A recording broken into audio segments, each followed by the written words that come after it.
Si Jose Rizal, isang pambansang bayani sa Pilipinas, ay sinilang noong Hunyo 1861 sa Calamba, Laguna, sa isang mayaman at prominenteng pamilya. Lumaki siya noong panahon ng Pilipinas ay nasa ilalim ng kolonyal na pamumuno ng mga Espanyol, at una niyang nasaksihan ang mga kawalang katarungan at pang-abuso na dinanas ng kanyang mga kababayan. Si Jose Rizal ay nagmula sa isang malaking pamilya. Siya ay may kabuang 11 kapatid na binubuo ng parehong mga kapatid na lalaki at babae, anak ni Teodora Alonso at Francisco Mercado. Si Rizal ang ikapitong anak ng pamilya at ang kanyang mga kapatid ay sina Saturnina, Pasiano, Narcisa, Olympia, Lucia, Maria, Concepcion, Josefa, Trinidad at Soledad. Bawat magkakapatid ay may kanya-kanyang kontribusyon at karanasan na nakaimpluwensya sa buhay at pamana ni Rizal bilang pambansang bayani ng Pilipinas.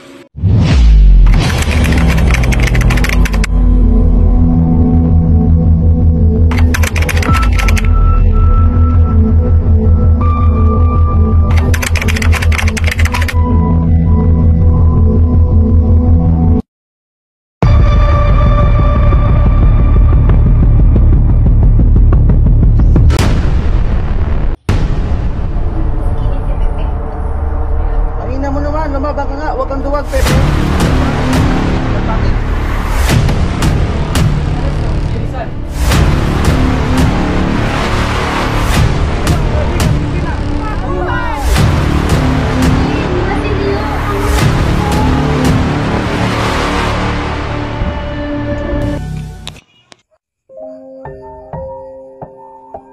Natutong bumasa at sumulat si Jose Rizal sa murang edad na 3.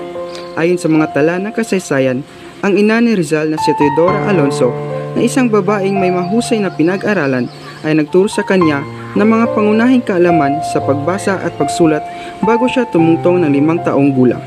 Itinuro din niya kay Jose ang panalangin ng Ama Namin sa Tagalog, Ingles at Espanyol, at gumawa din ng sarili niyang panalangin. Basahin mo ang Tagalog alphabet na ito, Pepe. A, ba, ka, da, i, ga, ha, i, la, ma, na, pa. Magaling, anak. Ngayon sa Ingles naman. A, B, C, D, E, F, G, H, I, J, K, L, M, N, O, P, Q, R, S, T, U, V, W, X, Y, and Z. Paano naman sa Spanish, anak? A, B, C, Ch, D, E. Ang talino mo naman, anak. Marunong ka na magbasa at magsulat sa murang edad pa lamang. Salamat, Inay. Magaling din kasi ang nagturo sa akin. Asus, ikaw talaga. At sa edad na 4 na taon, hinarap ni Pepe ang unang masakit na nangyari sa kanyang buhay. Yun ay ang pagkawala ng kanyang kapatid na si Concepcion. Sa kabila ng pagiging isang relihosong bata, siya ay may posibilidad na tanungin ang Diyos kung bakit nangyari iyon sa kanyang kapatid na babae. Bakit ang kapatid ko pa? Huwag ka na umiyak, Pepe. Wala na siya. Tanggapin na natin. Tahan na, anak. 君の中にある赤と青き線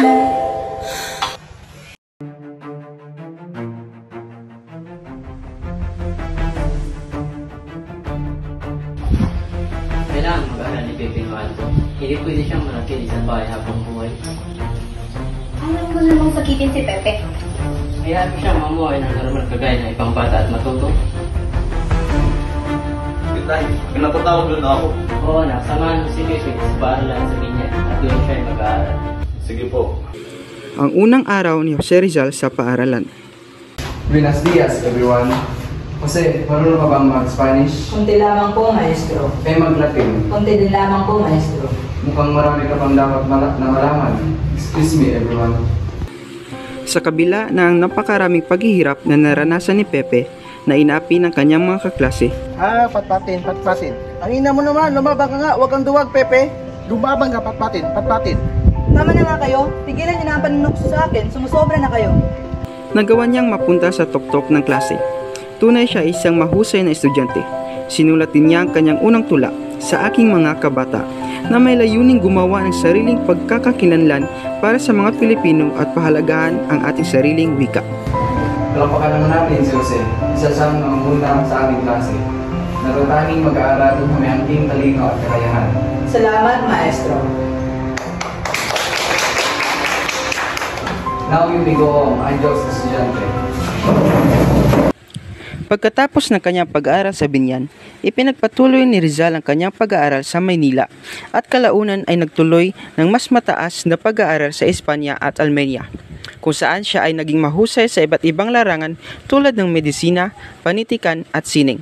Ang paglalakbay ni Rizal sa edukasyon ay may mahalagang papel sa paghubog ng kanyang mga pananaw sa nasyonalismo, reforma at paglaban para sa kalayaan ng Pilipinas. Nakilala ni Jose Rizal si Josephine Bracken sa Dapitan, isang maliit na bayan sa lalawigan ng Zamboanga del Norte, Mindanao. Si Josephine Bracken ay isang babaeng Irish na humihingi ng medikal na kadalubhasaan ni Rizal para sa kanyang kondisyon sa mata. Si Rizal, na naninirahan sa pagkatapon noon sa Dapitan, ay gumamot kay Josephine Bracken at kalaunan ay nagkaroon ng malapit na relasyon sa kanya. Bilang isang manunulat at intelektual, ginamit ni Rizal ang kanyang panulat bilang isang makapangyarihang sandata laban sa mapang-aping rehimeng Espanyol. Ang kanyang mga nobela, No Limit Tangere at El Filibusterismo ay naglagtad ng katiwalian at pagkukunwari ng mga praileng Espanyol at mga opisyal ng pamahalaan na nagpasiklab sa pagkamulat ng mga Pilipino.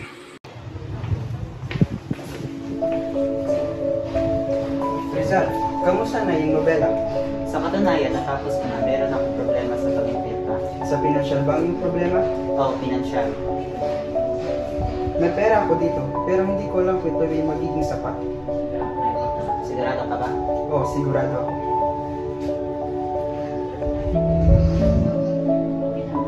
Ito ay isang malaking halaga.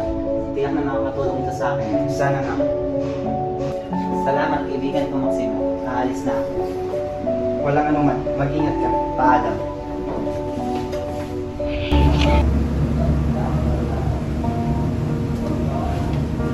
Padre Damas, nais ko ipakilala sa iyo si Cristo Tumoy para nag-aral pagaling sa Europa. Isang dayuhan sa kanyang sariling bayan.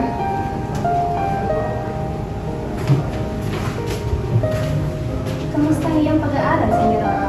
Naalala mo pa ba ako? Kahit na mayroong magagandang dilag kang makilala doon? Maria Clara, ito lang ang aking gusto ng malaman na.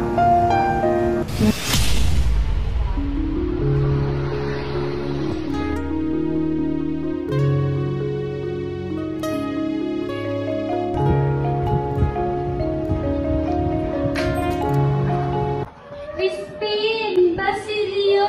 Ang mga anak ko! Si Rizal ay nahuli ng mga Kastila na may kaugnayan sa La Liga Pilipinas. Itinuring ito ng mga otoridad ng Espanya na isang banta at inaresto si Rizal 4 na araw lamang matapos ang pagtatag ng La Liga Filipina. Inutos ito ni Gobernador General Eulogio Despujol ang pagtatapon kay Rizal sa Dapitan kinabukasan. By the order of our General, Jose Protasio Rizal, you are under arrest.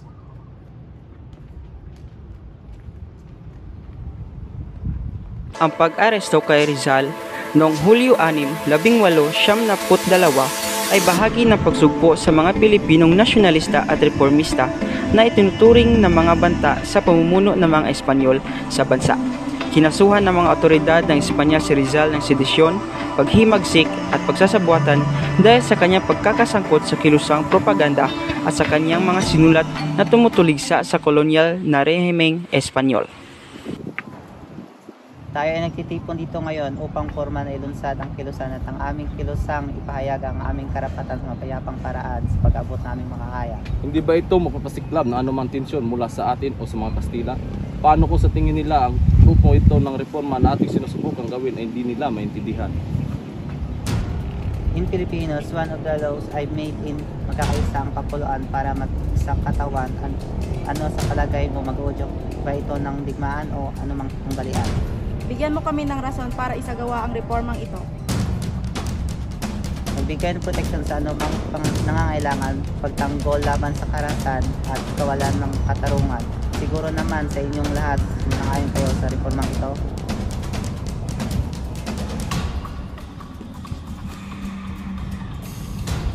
At ngayon, naipahayag na ang La Liga Pilipina. Mabuhay ang La Liga Pilipina!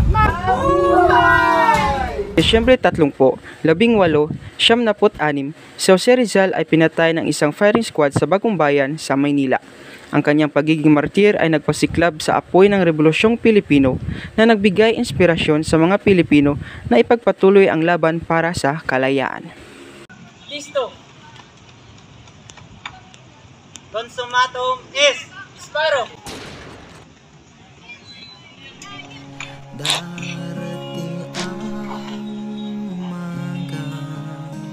Ang pamana ni Jose Rizal ay nabubuhay bilang simbolo ng pagkamakabayan, kagalingan sa intelektual at katapangan sa harap ng kahirapan.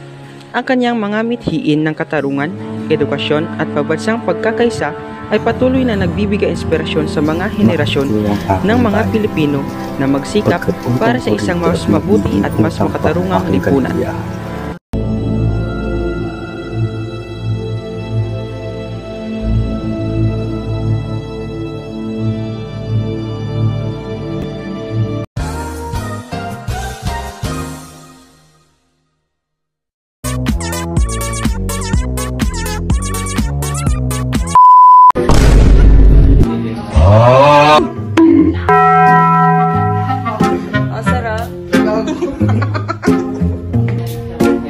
Pinapatawag nito ako eh.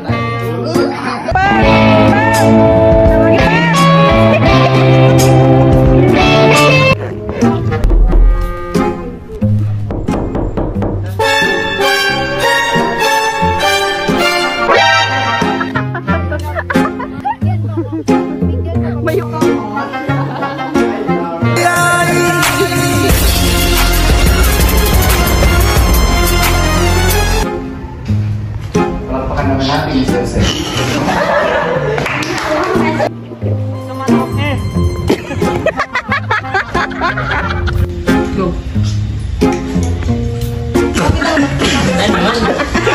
Naman, lumabang ka nga, Pepe, wag kang duwag. Lumabang ka, pet batin, papatin.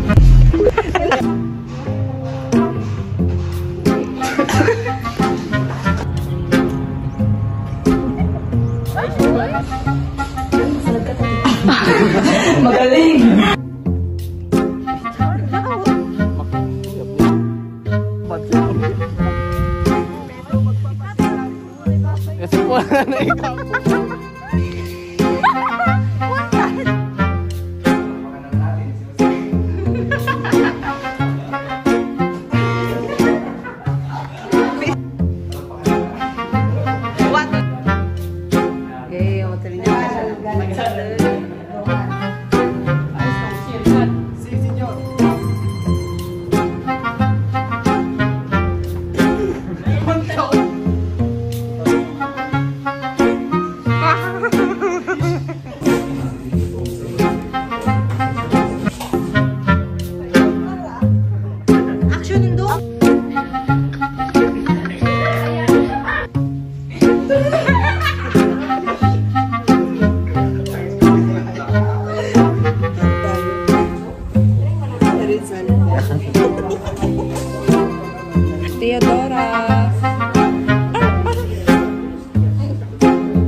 Consumatum is Nakilig.